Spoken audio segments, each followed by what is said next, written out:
ये ये इनकाउंटर का जो निशाना है वो टांग पे जाता है। और हमारे पत्रकार साथियों से कहूंगा, अंग्रेजी का एक अखबार था, प्रतिष्ठित अखबार, उसने कहा कि 18,000 इनकाउंटर हुए उत्तर प्रदेश में, जिसमें 200 जाने गई हैं, जो दावा है सरकार का।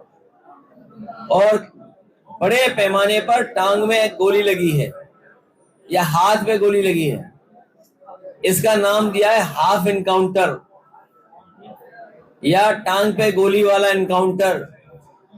ये जितने भी टांग पर गोली वाले इनकाउंटर हैं, ये सब फर्जी इनकाउंटर हैं। और ये मैं नहीं कह रहा हूं, मेरे साथ साथ अंग्रेजी के एक अखबार प्रतिष्ठित है, उसने कहा कि 18,000 इनकाउंटर उत्तर प्रदेश में हो चुके हैं।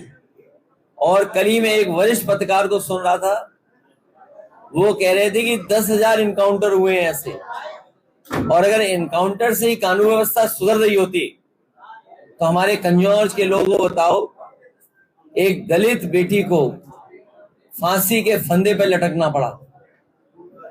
आप सब जानते हैं, एक दलित बेटी, उसको न्याय नहीं मिला, उसकी कहीं सुनवाई नहीं हुई, उसे मजबूरी में फांसी पर लटकना पड़ा।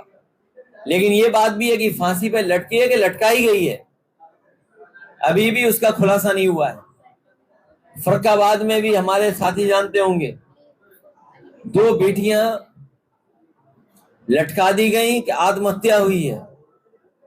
और हर दिन उत्तर प्रदेश में बड़े पैमाने पर बेटियों के साथ इस तरह का व्यवहार हो रहा है, जहां उनके साथ घटनाएं घट रही हैं। और जो सबसे ऑथेंटिक डेटा है एनसीआरबी, अगर हम एनसीआरबी के डेटा को ऑथेंटिक माने तो सबसे ज्यादा असुरक्षित महिलाएं अगर कहीं हैं तो वो उत्तर प्रदेश में हैं। तो क्या इनकाउंटर से कानून व्यवस्था बेहतर हो गई है? क्या इनकाउंटर से हमारी माताएं बहनें सुरक्षित हो गई हैं?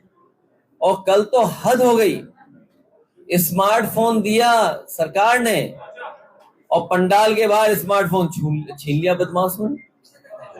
कहीं ऐसा तो नहीं देने वाले और लेने छीनने वाले में कोई साठगांठ रही हो?